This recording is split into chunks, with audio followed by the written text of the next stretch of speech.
Hello guys, good evening. So guys, vision के 1 अक्टूबर के daily current affairs की magazine update हो गई है। तो चलिए गाइस, हम आज की फर्स्ट न्यूज़ स्टार्ट करते हैं।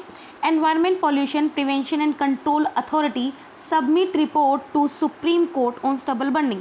तो गाइस, आप सब जानते होंगे स्टबल बर्निंग क्या होता है। जो क्रॉप का रेसिड्यू हो जाता है तो उसको हम क्या करते हैं, डायरेक्ट जला देते हैं, तो उसी को हम क्या बोलते हैं, स्टबल बर्निंग। तो ये जो न्यूज़ है सबसे पहले GS3 के अंडर कवर होगी, that is the environment section में। तो सबसे पहले हम स्टबल बर्निंग के बारे में पढ़ते हैं। स्टबल बर्निंग होता क्या है? तो देखो, इसमें यही होता है, जो क्रॉप रेसिड्यू बच जाता है इनमें, उसको हम क्या करते हैं, डायरेक्टली क्या है, उसको हम जला देते हैं। जैसे पैडी हो गया, व्हीट हो गया, ठीक है, राइस या जो व्हीट का जो रेसिड्यू होता है उसको हम डायरेक्ट जला देते हैं इन ऑर्डर, ताकि हम जो फील्ड को द्वारा प्रिपेयर कर सकें फॉर नेक्स्ट क्रॉप। ठीक है, ये वन ऑफ द चीफ कोज, आपको पता ही है, जब भी दिल्ली में जब एयर पोल्यूशन का लेवल बढ़ता है तो हमेशा स्टबल बर्निंग को इसका कोज ठहराया जाता है। अब इसको एड्रेस करने के लिए, स्टबल बर्निंग को एड्रेस करने के लिए गवर्नमेंट ने क्या क्या स्टेप्स उठाए गए हैं। देखो, नेशनल ग्रीन ट्रिब्यूनल ने क्या किया है, क्रॉप रेसिड्यू बर्निंग को क्या किया हुआ है, बैन किया है, स्पेशली किस किस स्टेट में, पंजाब, हरियाणा, उत्तर प्रदेश और राजस्थान में। सेकंड क्या किया है, national policy for management of crop residue. ये गाइस, ये जो पॉलिसी आई थी 2014 में आया था, इसके अंडर क्या किया गया था, ताकि क्रॉप रेसिड्यू को बर्न करने को प्रिवेंट किया जाए। तो इसमें ये बोला गया था कि आप क्या करो, कुछ मॉडर्न मशीन्स को परचेज़ करो, और जो भी इसे परचेज़ करेगा तो आपको क्या किया जाएगा, फाइनेंस दिया जाएगा, आपको इंसेंटिवाइज किया जाएगा। फिर कुछ सेंट्रल सेक्टर स्कीम्स भी आई, जैसे promotion of agriculture mechanization for in situ management of crop residue. देखो गाइस, इन सिटू मैनेजमेंट क्या होता है, फील्ड के अंदर ही क्या है, मैनेज करना। एक्स सिटू मैनेजमेंट क्या होता है, उस रेसिड्यू का उस फार्म के बाहर अगर आप डिफरेंट मेथड्स में आप क्या करते हो, मैनेज करते हो, तो उसे हम बोलते हैं एक्स सिटू। तो ये स्कीम इसलिए आई थी ताकि हम क्या कर सकें, जो स्टबल होता है, जो क्रॉप रेसिड्यू है, उसे हम क्या कर सकें, मैनेज कर सकें। किस किस स्टेट में, पंजाब, हरियाणा, उत्तर प्रदेश और NCR रीजन दिल्ली का। ठीक है, फिर सुप्रीम कोर्ट ने कुछ गाइडलाइंस दी गई थी कि हम क्या कर सकते हैं ताकि इसको प्रिवेंट कर सकें, स्टबल बर्निंग को प्रिवेंट कर सकें। तो इन्होंने बोला कि हम क्या करेंगे, फार्मर्स को क्या करेंगे, इंसेंटिवाइज करेंगे।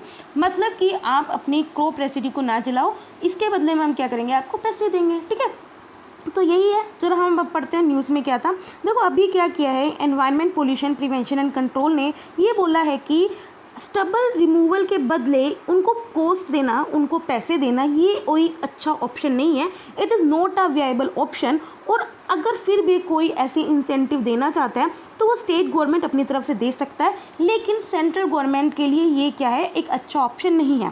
सुप्रीम कोर्ट ने जब ये गाइडलाइंस प्रोवाइड करी थी, देखो अभी हमने पढ़ा ना कि सुप्रीम कोर्ट ने गाइडलाइंस ये दी थी। जब सुप्रीम कोर्ट ने गाइडलाइंस दी गई थी कि हमें क्या करना चाहिए, स्टबल बर्निंग को स्टॉप करने के लिए फार्मर्स को इंसेंटिवाइज करना चाहिए, तो पंजाब और हरियाणा ने लास्ट ईयर अनाउंस कर दिया गया था कि जो भी स्मॉल एंड मार्जिनल फार्मर्स, इन सबको क्या करेगा, प्रमोट करेगा, स्टबल बर्निंग को प्रिवेंट करेगा, उन्हें क्या ₹2500 ₹2500 पर एकड़ के अकॉर्डिंग दिया जाएगा। ठीक है, ये याद रखना, किसके लिए, only small and marginal farmers के लिए।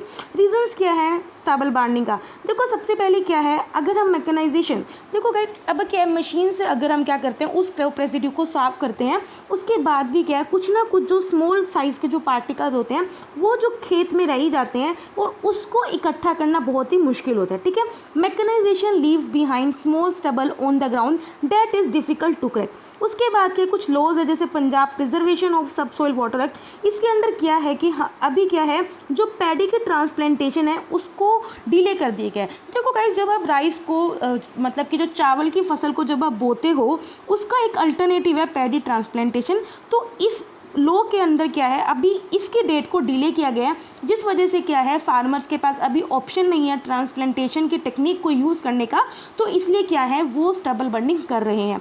तीसरा क्या है, क्रॉप इंटेंसिफिकेशन। देखो गाइस, क्रॉप इंटेंसिफिकेशन क्या होता है, एक साल में आप एक फील्ड में, इस लैंड में कितनी क्रॉप्स उगा रहे हो, अगर आप 3 क्रॉप्स उगा रहे हो, 4 क्रॉप्स उगा रहे हो या 5 क्रॉप्स उगा रहे हो, तो उसे हम क्या बोलते हैं कि उस फार्म में कितनी उसकी क्रॉप इंटेंसिफिकेशन है। तो क्रॉप इंटेंसिफिकेशन की वजह से क्या है, जो फार्मर के पास स्मॉल विंडो रह जाती है कि वो फील्ड को कब क्लियर करेगा, तो बर्निंग रेसिड्यू को बर्न करना ईजी है। ठीक है, लाइक सपोज करो, आज आपकी क्रॉप कट चुकी है, तो अब आपने कल ही बोनी है, तो आपको उस फार्म उसको जलाना इजी है एज़ कम्पेयर टू उसको क्या करना, मतलब कि ऐसे क्लीन करना। ठीक है, तो यही बात है। अब क्या मेजर्स लिए गए हैं ताकि हम स्टबल गार्डनिंग को कंट्रोल कर दें। देखो इन सीटू मेजर्स होते हैं, ex situ measures. In situ मैंने आपको अभी बताया कि हम जो क्रॉप रेजिड्यू है उसको हम फॉर्म के अंडर ही क्या कर सके, मैनेज कर सके। एक्स सीटू में हम क्या करते हैं, फार्म के बाहर उसे मैनेज करेंगे।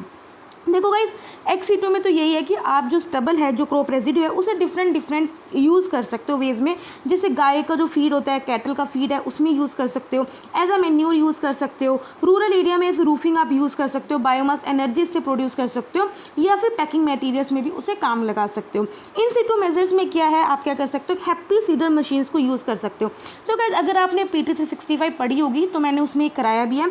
इसमें क्या है, साथ में इन्होंने ये भी बताया कि आपको इक्विपमेंट मिलेगा जिसमें स्मॉल एंड मार्जिनल फार्मर्स को रेंट पे जो क्या करेगा, स्टबल जो है उसको कलेक्ट करेगा। ठीक है, कस्टम हायरिंग सेंटर में यही होगा, जो इक्विपमेंट आपको अवेलेबल कराया जाएगा किसको, स्मॉल एंड मार्जिनल फार्मर्स को, किस पे, रेंट पे। साथ में क्या करेंगे, प्रमोट करेंगे शॉर्ट ड्यूरेशन रास वैराइटीज और क्रॉप डाइवर्सिफिकेशन को। ठीक है, तो गाइस यही था इस न्यूज़ में, तो आई होप आपको समझ में आया होगा। नेक्स्ट न्यूज़ पे बढ़ते हैं। IIT Madras team working on developing indigenous hyperloop technology. तो गाइस ये जो न्यूज़ है सबसे पहले किस में आएगा, GS3 के अंडर ही आएगा, साइंस एंड टेक्नोलॉजी में। तो गाइस सबसे पहले इसमें दो चीज़ें सबसे इंपॉर्टेंट है। ये हाइपरलूप टेक्नोलॉजी किसके द्वारा लाई गई है, दैट इज़ IIT मद्रास। तो गाइस ये जो न्यूज़ है ये कोई न्यू नहीं है, ये हमने पहले भी पढ़ी हुई है, मतलब मैंने नहीं आपको पढ़ाई है, लेकिन ये लास्ट ईयर आई हुई है 2019 में। और अब हाइपरलूप टेक्नोलॉजी होती क्या है, तो गाइस जो हाइपरलूप टेक्नोलॉजी है ये 5th मोड ऑफ ट्रांसपोर्टेशन है। ठीक है, तो सबसे पहले हम यहीं से पढ़ना स्टार्ट करेंगे। हाइपरलूप है क्या, ये हाई स्पीड ट्रेन होएगी जो नियर वैक्यूम ट्यूब में ट्रेवल करेगी, मतलब कि कहीं भी रेजिस्टेंस नहीं होगा। अब आप गाइस अब खुद सपोज करो, आप एक तो टूटी फूटी सड़क पे अपनी गाड़ी चला रहे हो और एक बिल्कुल स्मूथ सड़क पे आप गाड़ी चला रहे हो, तो कहाँ पे आपकी स्पीड ज़्यादा होगी, ऑफकोर्स जहाँ स्मूथ है, क्योंकि वहाँ खड्डे नहीं है, वहाँ फ्रिक्शन नहीं है। जहाँ फ्रिक्शन कम होगा तो वहाँ आपकी स्पीड ज़्यादा होएगी। ठीक है, तो हाइपरलूप टेक्नोलॉजी में क्या होता है, हाई स्पीड ट्रेन होएगी जो नियर वैक्यूम ट्यूब में क्या करेगी, ट्रेवल करेगी। ये एक 5th मोड ऑफ ट्रांसपोर्टेशन है। इसके अलावा 4 क्या है ये आपको पता ही होंगे, रेलवे है, रोड है, एयरवे है और वाटरवे है। देखो ये अभी क्या है, पब्लिक ट्रांसपोर्टेशन सिस्टम के अंडर क्या है, 6 सिस्टम्स को प्रपोज किया गया है। उसके अंडर एक ये प्रपोजल भी है जो कि नीति आयोग ने भी क्या किया, क्लियर किया। इसके अलावा जो 5 हैं वो कौन कौन से हैं, देखो फ्रीट रेल रोड आपको पता ही होगा, जो मालगाड़ियों के लिए अलग से रास्ता भी तैयार किया गया। हाइब्रिड बसेस होती हैं। ठीक है, हाइब्रिड का मतलब क्या है कि उसे किसी और के साथ कनेक्ट कर देना। पोर्ट टैक्सीज होगी, स्टैडलर बसेस होगी या मेट्रिनो, ये कुछ 5 अलग तरह के ट्रांसपोर्टेशन है। देखो हाइपरलूप का एम क्या होता है, देखो ये क्या करेगा, जो आपके रेगुलर व्हीकल्स होते हैं उसके अंदर जो 2 दिक्कतें होती हैं उन्हें रिमूव करेगा। देखो सबसे पहले फ्रिक्शन जितना कम होगा उतनी क्या होगी, जो स्पीड होएगी वो ज़्यादा होगी। ठीक है, और साथ में जो इसका एयर का जो रेजिस्टेंस होगा उसको भी रिमूव करेगा।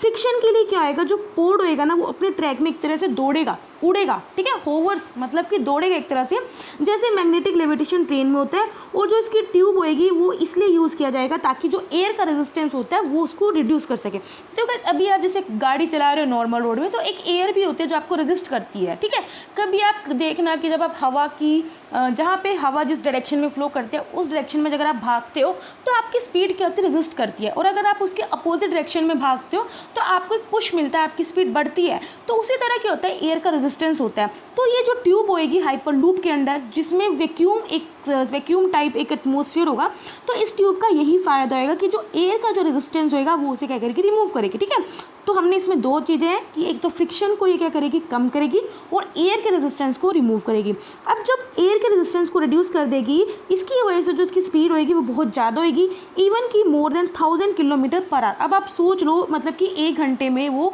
1000 किलोमीटर से भी ज़्यादा ट्रैवल कर लेगी। इस वजह से जो ट्रैवलिंग का टाइम है वो रिड्यूस होएगा। हाइपरलूप एनवायरनमेंट फ्रेंडली भी है और इसमें ज़्यादा मेंटेनेंस भी नहीं चाहिए होती। ठीक है, तो ये हमने पहले इसका क्या है फ़ायदा। देखो अभी जो आविष्कार प्रोजेक्ट है जिस पे वर्क कर रहे हैं, ये इंडिया का फर्स्ट सेल्फ प्रोपेल्ड हाइपरलूप पोड है। तो गाइस अभी सेल्फ प्रोपेल्ड क्या होता है मैं आपको बता देती हूँ, ये भी हम दोबारा भी पढ़ेंगे। तो गाइस सेल्फ प्रोपेल्ड क्या होता है, इसमें क्या होता है, आप अपनी एनर्जी को ही एक पावर में यूज़ करते हो ताकि उसको प्रोपल्शन करने में। ठीक है, सपोज करो इसका एक एग्जाम्पल मैं दे दूँ, जैसे अगर आपके घर में मतलब कि गाय भैंस होती है तो पहले होती थी, देखो उसका जब चारा होता था, जो उसका फीड होता था, उसको पीसने के लिए क्या ये यूज़ करते थे। तो आप जितनी अपना मतलब कि हाथ से मतलब कि एनर्जी लगाते हो तो उतना क्या उसकी पावर बढ़ती है। जैसे आप नल का भी ले सकते हो, एक नॉर्मल ऑप्शन। तो इसी तरह होता है सेल्फ प्रोपल्ड हाइपरलूप पोड, यही होता है जो अपनी एनर्जी को ही अपनी पावर में कन्वर्ट करता है, ठीक है, ताकि उससे क्या है जो उसका मेन काम है वो हो सके, ठीक है। तो यही होता है। अभी जो आविष्कार प्रोजेक्ट है वो क्या कर रहा है, इंडिया का first self propelled hyper loop को डेवलप कर रहा है। ये it is the only team from Asia जो क्वालिफाई हुई है for finals of 2019 hyperloop pod competition, जो किसके द्वारा कंडक्ट किया गया है, एलोन मस्क स्पेसएक्स। तो ये जो हाइपरलूप टेक्नोलॉजी है ये किसके द्वारा इंट्रोड्यूस की गई थी, स्पेसएक्स के जो एलोन मस्क है उनके द्वारा ही इसको इंट्रोड्यूस किया गया था। तो ये भी आप याद रखना। नेक्स्ट न्यूज़ पे बढ़ते हैं हम अपनी। Ministry of for Social Justice and Empowerment launches Ambedkar social innovation and incubate mission. तो गाइज ये जो न्यूज़ है ये GS1 और GS2 सोशल इश्यूज़ के अंडर कवर होगी। तो guys Ambedkar social innovation and incubation mission का क्या एम है, देखो इसका एम यही है कि हम क्या कर सकें, जो स्टूडेंट जो शेड्यूल कास्ट से बिलोंग करते हैं और जो हायर एजुकेशनल इंस्टीट्यूशंस में पढ़ रहे हैं, जैसे अगर वो एमटेक कर रहे हैं, पोस्ट ग्रेजुएशन कर रहे हैं या फिर PhD कर रहे हैं, तो उनको उनके अंडर इनोवेशन और एंटरप्रेन्योरशिप को हम क्या कर सकें, प्रमोट कर सकें। और ये अंडर वेंचर कैपिटल फंड के अंदर इसको लॉन्च किया गया है। देखो इसका अंडर काम क्या है, मेनली जो शेड्यूल कास्ट के लोग हैं और जो पर्सन जो डिसेबल्ड पर्सन हैं, जो यूथ हैं, उनके अंदर हम एंटरप्रेन्योरशिप को डेवलप कर सकें और उन्हें एक फाइनेंस जो है ना कंसेशनल फाइनेंस उन्हें प्रोवाइड कर सके, ताकि वो क्या कर सकें, जॉब गिवर्स बन सके। देखो एंटरप्रेन्योर्स क्या होता है, वो जॉब ढूंढते नहीं है, वो उल्टा क्या करते हैं, जॉब प्रोवाइड करते हैं। तो हमें क्या करना है, उन लोगों को जो बच्चे शेड्यूल कास्ट से बिलोंग करते हैं या फिर जो डिसेबल्ड बच्चे हैं, उन्हें हमने उनके अंडर एंटरप्रेन्योरशिप को प्रमोट करना है ताकि वो जॉब गिवर्स बन सकें। इसके अंडर हम क्या करेंगे, जो यूथ है, जो युवा है, जो शेड्यूल कास्ट से बिलोंग करता है, उनके अंडर 1000 इनिशिएटिव्स को हम आइडेंटिफाई करेंगे और उन्हें हम 3 साल तक 30 लाख रुपए क्या करेंगे, फंड करेंगे, ठीक है। अब इसका ऑब्जेक्टिव क्या है, ऑब्जेक्टिव आपको पता ही चल चुका है। सबसे पहले हम क्या करेंगे, एंटरप्रेन्योरशिप को प्रमोट करेंगे अमंग जो शेड्यूल कास्ट के जो यूथ है उसके अंडर एंटरप्रेन्योरशिप को क्या करेंगे, प्रमोट करेंगे स्पेशली। और प्रेफरेंस हम किनको देंगे, जो डिसेबल पर्सन है। साथ में हम क्या करेंगे, 1000 इनिशिएटिव को सपोर्ट करेंगे 2024 तक थ्रू टेक्नोलॉजी बिजनेस इंक्यूबेटर्स। अब जो गाइस ये जो टेक्नोलॉजी बिजनेस इंक्यूबेटर्स हैं, इनको किसने सेटअप किया, department of science and technology ने। हम क्या करेंगे, सपोर्ट करेंगे, प्रमोट करेंगे उनके स्टार्टअप आइडियाज़ को जब तक वो कमर्शियल स्टेज में ना पहुंचे, मतलब कि जब तक वो सक्सेसफुल ना हो जाए। हम क्या करेंगे, स्टूडेंट्स को फाइनेंस करेंगे, इंसेंटिवाइज करेंगे जिन बच्चों का इनोवेटिव माइंड है, ताकि हम उनमें एंटरप्रेन्योरशिप को प्रमोट कर सकें। और क्या क्या इनिशिएटिव लिए गए हैं ताकि हम जो शेड्यूल कास्ट के बच्चे हैं उनको इकोनॉमिकली डेवलप कर सके। सबसे पहले स्टैंड अप इंडिया स्कीम, तो गाइस ये हमने पहले पढ़ी हुई है। स्टैंड अप इंडिया स्कीम में यही है कि हम क्या करेंगे, SC ST जो वुमेन एंटरप्रेन्योर्स हैं उन्हें हम क्या करेंगे, फाइनेंस करेंगे। National schedule caste finance and development corporation के अंडर हम क्या करेंगे, जो भी इनकम जनरेटर एक्टिविटीज़ हैं जो बच्चों के द्वारा चलाई गई हैं उनको फाइनेंस करेंगे। Credit enhancement guarantee scheme for schedule caste में क्या है, हम इसमें भी क्या करेंगे, जो एंटरप्रेन्योर्स हैं उन्हें हम क्या करेंगे, सपोर्ट करेंगे, ठीक है। सो गाइस आई होप आपको समझ में आया होगा। नेक्स्ट न्यूज़ में पढ़ते हैं हम अपना, India successfully test fire BrahMos cruise missile with extended strike range of 450 kilometre. तो क्या इसमें ना दो चीज़ें हैं समझने वाली। पहली बात तो देखो ये आप समझ जाना, ये GS3 के अंडर आएगी साइंस एंड टेक्नोलॉजी में। तो क्या जो ब्रह्मोस मिसाइल है तो वो क्रूज मिसाइल है, ठीक है। सबसे पहले आप याद रखना क्या है, क्रूज मिसाइल है। देखो मैं आपसे पहले आपको बता दूं क्या क्या चीज़ें इसमें इंपॉर्टेंट है। क्रूज मिसाइल है, दूसरी बात कितनी रेंज इसकी, 450 किलोमीटर। तीसरी बात देखो क्या है इसमें, किस किस के द्वारा बनाई गई है, दैट इज़ द इंडिया और रशिया, ठीक है। तो अभी हम पढ़ेंगे DRDO और रशिया के द्वारा इसको बनाई गई है। किसकी वजह से इस पर नाम रखा है, रिवर्स के ऊपर नाम रखा गया है, ब्रह्मपुत्रा और मूसवाकाज। फिर इसमें और क्या है, सुपरसोनिक है, ये रैमजेट है, क्रूज है, ठीक है। तो हमने देख लिया जो इसमें मेन चीज़ है, ठीक है। तो अभी क्या, जो इस मिसाइल को इसमें क्या किया गया है, इसको अभी टेस्ट किया गया कहाँ से, उड़ीसा के बालासोर साइट से, ठीक है। मिसाइल के अंदर क्या है, इसको इंडिजीनियस बूस्ट किया गया है, एयरफ्रेम सेक्शन है। इसके साथ कुछ और मेड इन इंडिया सब सिस्टम्स है जिन्हें हमने सक्सेसफुली टेस्ट किया कहाँ से, उड़ीसा के बालासोर से। जो ब्रह्मोस है वो medium range ramjet supersonic cruise missile है। अब ये क्या होता है जरा हम पढ़ेंगे। देखो मीडियम रेंज तो आपको समझ में आ गया, जो इसकी रेंज है वो 450 किलोमीटर तक है। तो गैस 3 तरह के जेट्स होते हैं, टर्बो जेट होता है, रैमजेट होता है और एक क्या होता है, स्क्रैमजेट होता है। ये क्या होता है, ये मैंने पहले आपसे डिस्कस किया हुआ है। जो रैमजेट होता है उसके अंदर टर्बो इंजन नहीं होता, ठीक है। तो सुपरसोनिक क्या होते हैं गाइस, उसी तरह स्पीड्स होते हैं, जैसे सबसोनिक स्पीड होगी, सुपरसोनिक स्पीड होगी, हाइपरसोनिक स्पीड हो गई, ठीक है। तो गाइस जो सुपरसोनिक स्पीड होती है, इसमें जो स्पीड होती है वो नियर अबाउट 5 टाइम्स होती है विद मार्च पर सेकेंड, मतलब कि जो स्पीड ऑफ साउंड से 5 टाइम्स इसकी स्पीड ज़्यादा होती है, ठीक है। तो उसे हम बोलते हैं सुपरसोनिक। अब क्रूज मिसाइल क्या होता है, देखो गाइस, क्रूज दो तरह की मिसाइल होते हैं, एक बलास्टिक मिसाइल होती है और एक होती है क्रूज मिसाइल, ठीक है। जो गाइस बैलिस्टिक मिसाइल का होता है, इनका जो एल्टीट्यूड होता है, मतलब ये ज़्यादा हाइट में जा सकती हैं, जबकि जो क्रूज मिसाइल होती हैं वो सेल्फ प्रोपेल्ड होती है। सेल्फ प्रोपेल्ड क्या होता है, मैंने आपको अभी बताया, जो अपनी एनर्जी को पावर में क्या करती हैं, चेंज करती हैं till the end of flight, जब तक वो फ्लाइट खत्म ना हो जाए तब तक क्या करती है, वो सेल्फ प्रोपेल्ड रहती है। ये मेनली इसका जो प्रिसीशन होता है वो बहुत हाई होता है, ठीक है, और use to deliver large war head over the long distance तक क्या है, ये अपने जो डिलीवर करते हैं अपने टारगेट्स को, ठीक है। सो गाइस आई होप आपको समझ में आया होगा। ब्रह्मोस की है medium range ramjet supersonic cruise missile है, जो लॉन्च की गई है फ्रॉम सबमरीन शिप्स, एयरक्राफ्ट या लैंड, जिनकी रेंज 300 किलोमीटर है। सुपरसोनिक में मैंने आपको बता दिया, इसकी स्पीड क्या होती है, 5 टाइम्स होती है, 5 मतलब कि स्पीड ऑफ साउंड से। क्रूज मिसाइल क्या होती है, self propelled till the end of flight, ये यूज होती है to deliver large warhead over long distance with the high precision. Joint venture है किस किसका, इंडिया के DRDO का और रशिया के NPOM का। गाइस NPOM का फुल फॉर्म देख लेना, ठीक है, मैंने नहीं देखा। इसको नेम किस लिए द्वारा किया गया, ब्रह्मपुत्रा जो हमारी इंडिया की रिवर है, मोस्कवा जो रशिया की रिवर है। देखो अभी ब्रह्मोस का एक्सटेंडेड वर्जन इसलिए बनाया गया है, तब से इंडिया मेंबर बना किसका, मिसाइल टेक्नोलॉजी कंट्रोल डिजाइन का 2016 से। इसमें क्या हो गया, जो कैप थी क्रूज मिसाइल की रेंज पे उसे रिमूव कर दिया। देखो गाइस जो MTCR है, that is the missile technology control design, इसको G7 कंट्रीज, तो गाइस G7 कंट्रीज में 7 कंट्रीज हैं। इसका क्या, ब्रिटेन, जर्मनी, जापान, USA, ये इटली, कनाडा और फ्रांस, ठीक है। ये क्या है, इसमें 7 कंट्रीज़ हैं। अब ये मुझे कैसे याद है मैं आपको बता देती हूँ, ट्रिक मेरी नहीं है। देखो ब्रिटेन ने जर्मनी का जूस निकाला, ठीक है, तो इस तरह से ब्रिटेन हो गया, जर्मनी हो गया, J से जापान हो गया, USA हो गया, I से इंडिया, इटली हो गया, C से कनाडा हो गया, और E की जगह F कर देना, इसका फ्रांस हो गया, ठीक है। तो G7 कंट्रीज़ में ये 7 कंट्रीज़ हैं। जो MTCR है वो G7 कंट्रीज़ के द्वारा फॉर्म किया गया था। ये इनफॉर्मल पार्टनरशिप है 35 कंट्रीज़ के अमंग। इसके अंदर क्या होता है, देखो जो मिसाइल्स की जमाखोरी होता है, प्रोलिफ्रेशन है, उसको लिमिट करते हैं, और इसमें हम क्या करते हैं, जो 500 किलो तक का जो पेलोड जो कैरी कर सकते हैं और जिनकी रेंज 300 किलोमीटर तक है, उनको आप क्या कर सकते हो, लिमिट करते हैं। जो MTCR है वो एक मल्टीलेटरल एक्सपोर्ट कंट्रोल डिज़ाइन का पार्ट है। देखो गाइस इसके अंदर जो मल्टीलेटरल एक्सपोर्ट कंट्रोल डिज़ाइन के अंदर 4 क्या है, ट्रीटीज़ हैं, मतलब एक तो यही हो गया MTCR, इसके अलावा 3 और हैं। ये गाइस इंपॉर्टेंट हो जाती है, आपको पता होना चाहिए। सबसे पहले न्यूक्लियर सप्लायर ग्रुप, इसके अंदर हम क्या करते हैं, जो न्यूक्लियर रिलेटेड टेक्नोलॉजी है उस पर कंट्रोल रखते हैं, कि ताकि ये ना हो कि हर एक देश क्या है जो न्यूक्लियर पावर बनता रहे, ऐसा नहीं है, और अगर बन भी रहा है तो वो उसे कंट्रोल कर सके। इंडिया इसका मेंबर नहीं है, तो ये भी आपको पता होना चाहिए। ऑस्ट्रेलिया ग्रुप के अंदर क्या है, जो भी केमिकल या जो बायोलॉजिकल टेक्नोलॉजी है जिसको हम एज अ वेपन यूज़ कर सकते हैं, उसे कंट्रोल करता है। ये इसमें इंडिया मेंबर है, ये आपको पता होना चाहिए कि इंडिया इसका मेंबर है या नहीं है। विजनर अरेंजमेंट है, ये क्या करता है, जो कन्वेंशनल आर्म्स हैं या फिर जो ड्यूल यूज गुड्स या टेक्नोलॉजीज हैं उनके एक्सपोर्ट को कंट्रोल करता है। इंडिया इसका भी मेंबर है। बाकी जो MTCR वो हमने देख लिया, वो क्या करता है, मिसाइल्स की जमाखोरी को लिमिट करता है, ठीक है।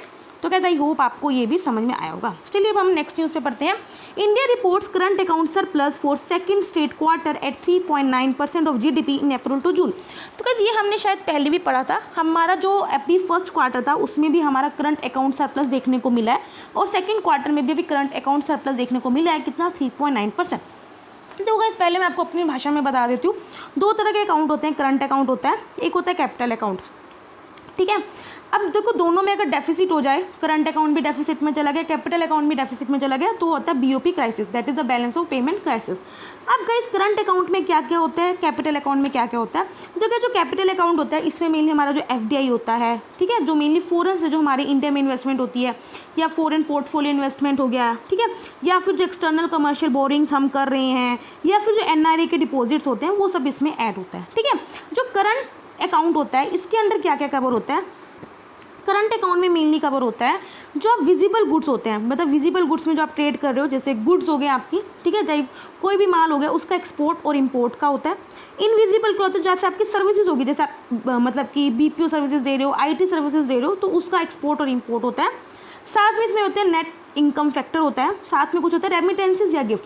रेमिटेंसेज या गिफ्ट्स क्या होते हैं, लाइक आप जैसे आपका कोई भाई या बहन क्या कर रहा है, यूएसए में जॉब कर रहा है, तो आपको अगर वो पर मंथ या कुछ भी जो पैसे भेजता है तो उसे हम बोलते हैं रेमिटेंसेज, ठीक है। तो ये सब होता है करंट अकाउंट में काउंट, ठीक है। तो अब क्या है, जो पैंडेमिक के वक्त अभी जब कोविड-19 पैंडेमिक चल रहा है तो हमारा करंट अकाउंट सरप्लस कैसे हो, क्योंकि भाई इंपोर्ट्स ही है, इंपोर्ट डिक्लाइन हो रहे हैं, जिस वजह से जो हमारा सरप्लस देखने को मिला है कितना $10 बिलियन। अब डिक्लाइन क्यों हुआ है हमारा इंपोर्ट, क्योंकि क्या क्रूड ऑयल प्राइस का लोअर हो गया, क्योंकि हमने देखा कि किस तरह से जो वेस्ट टेक्सास ऑयल है उसका प्राइस पहली बार नेगेटिव में गया, डोमेस्टिक डिमांड भी कम है और साथ में जो ग्लोबल सप्लाई चेन वो पूरी डिस्टर्ब हो चुकी है। इसमें क्या है, आरबीआई ने क्या किया है, अपना जो फॉरेक्स रिजर्व है उससे ज़्यादा मेंटेन किया है, जो कि बहुत क्रूशियल है for maintaining financial and external sector stability. इसमें हम क्या कर सकते हैं, अपनी जो इकोनॉमिक ग्रोथ है कंट्री की उसे बूस्ट कर सकते हैं, और हम ज़्यादा से ज़्यादा कैपिटल को हम कहाँ इन्वेस्ट कर सकते हैं ताकि हम डोमेस्टिकली प्रोड्यूस कर सकें। करंट अकाउंट रिप्रेजेंट क्या करता है, कंट्री के करंट ट्रांजेक्शन को, जैसे exports, import, interest payments, remittances, transfer, ये मैंने आपको अभी सब बता दिया, ठीक है। करंट अकाउंट क्या होता है, ये बीओपी का एक पार्ट होता है, मैंने आपको अभी बताया। बीओपी कब होता है, जब करंट अकाउंट और कैपिटल अकाउंट दोनों का डेफिसिट हो जाए। दूसरा कंपोनेंट क्या होता है, कैपिटल अकाउंट, ठीक है, ये भी मैंने आपको बता दिया है। बीओपी क्या होता है, ये रिकॉर्ड बताता है ट्रांजेक्शन कितना क्या अपने गुड्स में, सर्विसेज में, एसेट्स में बिटवीन रेजिडेंट ऑफ कंट्री और रेस्ट ऑफ द वर्ल्ड, ठीक है। एक्सपोर्ट इंपोर्ट सब होता है, ये मैंने आपको बता दिया। करंट अकाउंट में क्या क्या होता है, नेट इनकम में broad, net current transfers, trade cap, ये सब होते हैं। कैपिटल अकाउंट आपको समरी बताता है, प्राइवेट कितना आपके पब्लिक इन्वेस्टमेंट कितनी आई आपकी इकोनॉमी में, अभी आपको बताया कि किस तरह इसमें फॉरेन डायरेक्ट इन्वेस्टमेंट काउंट होता है, एक्सटर्नल कॉमर्शियल बोरिंग्स ऐड होता है, फॉरेन पोर्टफोलियो इन्वेस्टमेंट इसमें क्या होता है, पार्ट है, ठीक है। सो गाइस आई होप आपको समझ में आया होगा। तो गाइस ये जो न्यूज़ है GS3 इकोनॉमी के अंडर आएगी। चलिए अब हम पढ़ते हैं अपनी छोटी छोटी न्यूज़ पे। Decarbonisation and energy transition agenda, तो गाइस इसको नाम से समझ में आ रहा होगा कि हमें क्या करना है, अपने एमिशंस को कट करना है। तो नीति आयोग और साथ में जो नीदरलैंड है उसने अभी क्या किया, एक स्टेटमेंट ऑफ इंटेंट को साइन किया है ताकि हम क्या कर सकें, क्लीनर एनर्जी को प्रमोट कर सकें। इसके अंडर क्या है, हम सबसे पहले इंडस्ट्रियल एक्टिविटीज़ में जो कार्बन रिलीज होता है उसको लोअर करेंगे, नेचुरल गैस को ज़्यादा ज़्यादा प्रमोट करेंगे, बायो एनर्जी टेक्नोलॉजीज़ को प्रमोट करेंगे, जैसे बायो इथेनॉल हो गया, बायोगैस हो गया, ब्लेंडिंग होगी पेट्रोल की बायो इथेनॉल में, बायोडीजल की डीजल में, क्लीनर एयर टेक्नोलॉजी को अडॉप्ट करेंगे और क्लाइमेट चेंज फाइनेंस को हम क्या करेंगे, अडॉप्ट करेंगे। संसद आदर्श ग्राम योजना, तो गाइस ये हमने न्यूज़ पहले पढ़ी हुई है। देखो गाइस संसद ग्राम योजना के अंडर क्या होता है, हर एक एमपी को क्या बोला गया था, ये देखो सबसे पहले हम क्या करते हैं, 2014 में लॉन्च की गई थी। इसका एम यही था कि हम जो विलेजेस हैं उनको एक मॉडल विलेजेस में डेवलप करें, हम वहाँ पे बेसिक एमिनिटीज़ को इम्प्रूव करें, जैसे सैनिटरी हो गया, water, drinking water facilities, electricity, ये सब हम उनको भेज सकें, हाई प्रोडक्टिविटी, वहाँ के human development, better livelihood opportunities उन लोगों को प्रोवाइड कर सकें। इसके अंदर यही था कि हर एक एमपी को 2019 तक क्या करना था, हर एक एमपी को 3 विलेजेस को आदर्श ग्राम में कन्वर्ट करना था, मतलब मॉडल विलेजेस कन्वर्ट करने थे, जो 2016 तक इसमें एक एक को अचीव कर लिया गया था। इसके बाद क्या किया था, हर साल उन्होंने क्या करना था, 5 आदर्श ग्राम को बनाना था 2024 तक, ठीक है।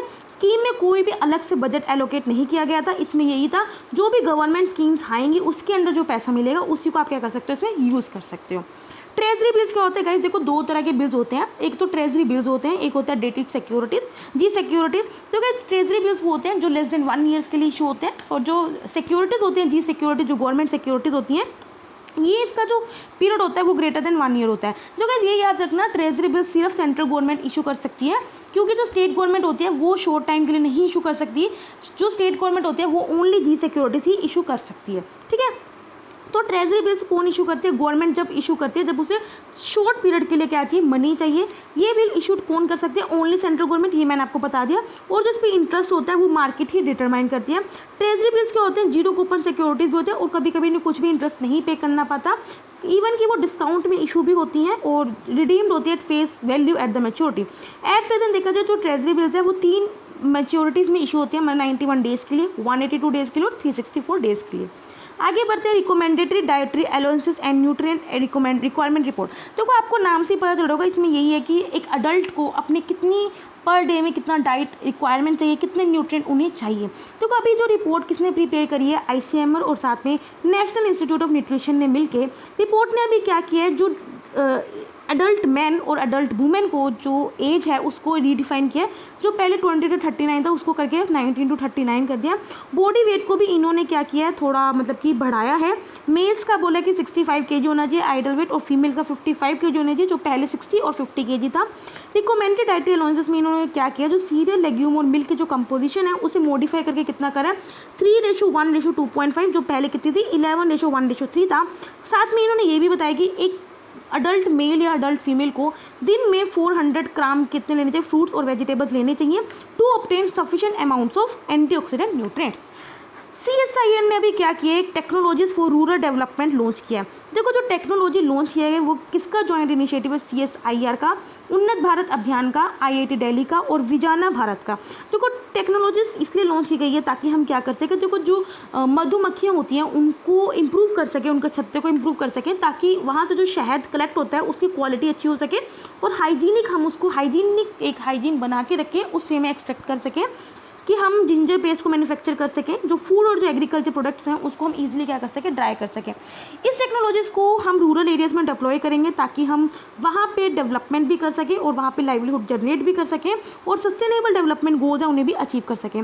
जो उन्नत भारत अभियान है ये मिनिस्ट्री ऑफ एजुकेशन के द्वारा दिया गया है। इसका रीज़न क्या है कि हमें क्या करना है, रूरल डेवलपमेंट प्रोसेस को हमें ट्रांसफॉर्म करना है, वहाँ पे नॉलेज इंस्टीट्यूशंस को कनेक्ट करके, ताकि हम क्या कर सकें वहाँ पे इंक्लूसिव इंडिया जो हो, इंक्लूसिव इंडिया का मतलब क्या, हर एक सेक्शन ऑफ सोसाइटी को हम क्या कर सकें, एक नॉलेज में लेके आ सकें। कैट क्यू वायरस, देखो भाई जो वायरस है भाई ये द्वारा भी चाइना में रिपोर्ट हुआ है, क्यूलेक्स मॉस्किटोज में और पिग्स में हुए वियतनाम के। ये वायरस एक एन्फेलाइटिस, जैसे जापानीज एन्फेलाइटिस है चाइना में, उसी का है जिसके सिम्टम है। ICMR जो नेशनल इंस्टीट्यूट ऑफ वायरोलॉजी उसने अभी बताया जो कैट क्यू वायरस है वो अभी इतना कोई पब्लिक हेल्थ थ्रेट नहीं बना है अभी प्रेजेंट मोमेंट पे, ठीक है। फास्ट पेट्रोल वेसल ICGS कनकलत भरुआ, तो गाइस ये इंडियन कोस्ट गार्ड शिप है जो इसको नेम रखा गया दैट इज द कनकलत बरुआ। ये किसके नाम पे रखा हुआ है, जो असम में जिन्होंने मतलब कि डेथ हो गई थी जिस फ्रीडम फाइटर की क्विट इंडिया मूवमेंट के दौरान, उसी के नाम पे इसका रखा गया है। इसके अलावा 4 और ऐसे शिप्स हैं इंडियन कोस्टल गार्ड, जिसका नाम है प्रियदर्शिनी, जो इंदिरा गांधी जी के नाम पे रखा हुआ, एनी बेसेंट है, कमला देवी है, एक है अमृत कौर, ठीक है। इसकी देखो ये 5th है और ये last in a series of FPV जो बिल्ड किए किसने द्वारा, तो ये जो इंपॉर्टेंट हो जाता है किसके द्वारा इसे बिल्ड किया गया, that is the garden reach ship builder and engineer limited. देखो ये इसलिए सूटेबल है फॉर पेट्रोलिंग। देखो पेट्रोलिंग का मतलब होता है मॉनिटर रखना, सुपरवाइजर करना, मैरीटाइम सर्विलेंस करना, एंटी स्मगलिंग एक्टिविटीज़ जो हो रही है, एंटी पोचिंग ऑपरेशन है, इन सबको क्या करना, मॉनिटर करना, and also for fishery protection और रेस्क्यू एंड सर्च मिशन, ठीक है। सो गाइस आज के डेली करंट अफेयर्स कंप्लीट होते हैं। अगर आपको अच्छा लगे तो लाइक करना, कोई भी डाउट होता है कमेंट करना। तब तक ले बाय बाय, टाटा।